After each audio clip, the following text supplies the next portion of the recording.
Okay, so today we're going to be making banana pancakes. They're so delicious and super easy. It's only 3 ingredients. Let's go ahead and get started. I've got the ingredients listed on the screen here.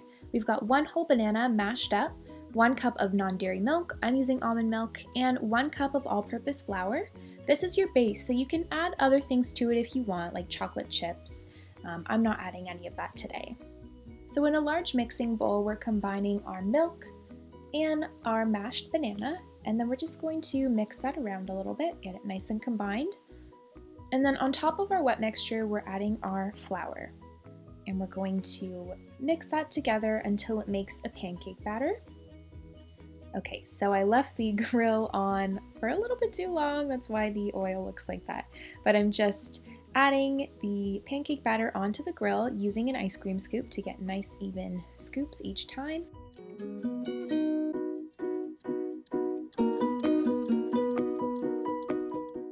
And I have the grill set on low as well. So I probably should have left them for a little bit longer since the grill was on so low. This was after about 2 minutes. I probably should have done about maybe, 4 to 5 minutes.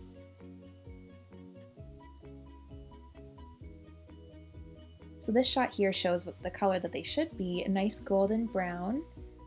So if your grill is on low, just leave it for a little bit longer. And that is it. So they're super easy. Now we're just going to plate them and add whatever toppings you want. I'm going to add a little bit of maple syrup to mine.